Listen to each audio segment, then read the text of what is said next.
So we're here at the show. As always, you're going to run into people, you're going to run into celebrities, famous people, famous creatures.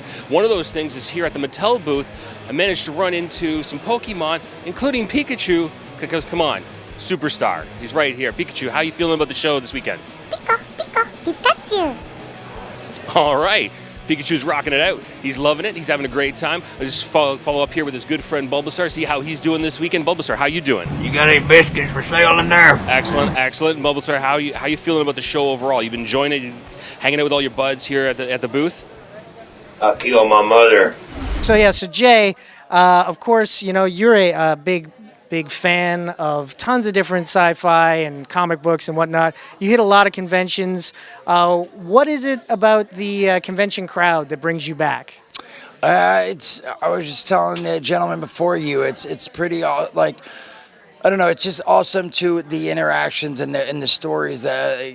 You don't get it. For me, I don't get it anywhere else really, where someone will come up and I do a podcast with Kevin Smith called Jay and Silent Bob Get Old, and for one thing, people come up and say, hey, I've listened to the podcast and it's inspired, it's helped me stay sober on track. I have 8 months sober, and I never expected that. And then you hear stuff like, sad stuff, and it's hard to even say, but not too long ago, a woman came up and said her child, 4-year-old, passed away, and watching the movies over and over again was the only thing that got her through that,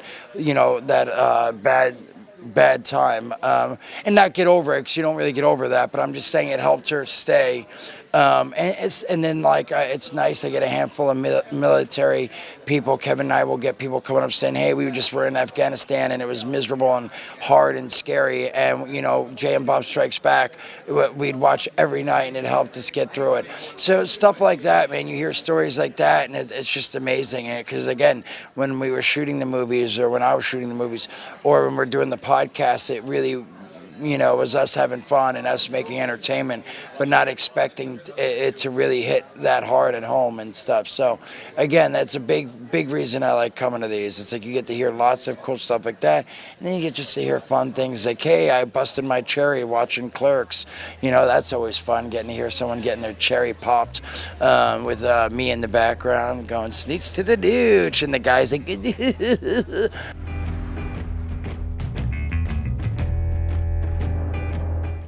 This video is brought to you by Try This On For Size. Check them out online at trythisonforsize.bigcartel.com.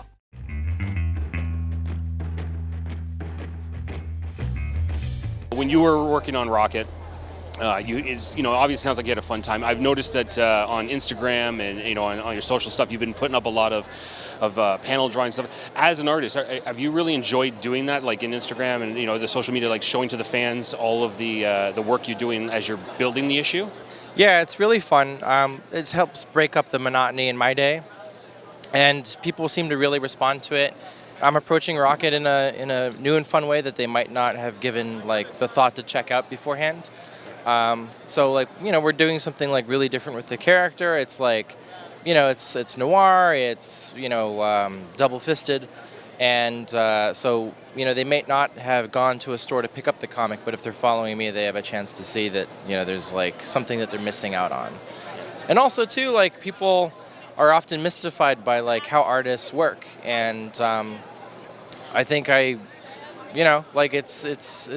think I'm making people's lives better overall, because they're watching me draw and then they feel better, and it's very therapeutic. And so I think the world's ultimately going to be a better place from what I'm doing. So I'm here with the burglar of words, Word Burglar. Once again, we meet on the floor of a comic convention. Yeah, I seem to see you at a lot of these things.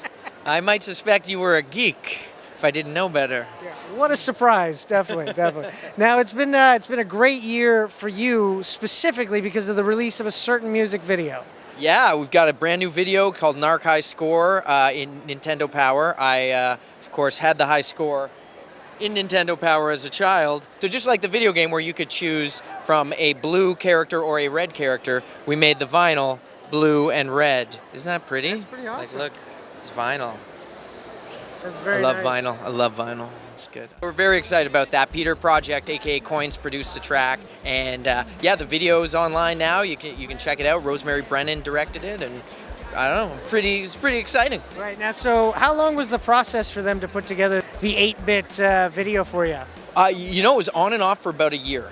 So back and forth between the director and I, Rosemary and I were talking about ideas, and she just came to the table with just tons of stuff. She has a huge passion for that era of gaming, like late 80s, early 90s Nintendo 8-bit style, and she just incorporated all kinds of references, if you know, Mario Brothers or Castlevania or Mega Man, Hit and Run, like all these different obscure games. She worked it in, and I just kind of sat back and was like, oh my gosh, I can't believe this fun memory of me getting this high score as a kid is now in a video. It's pretty awesome.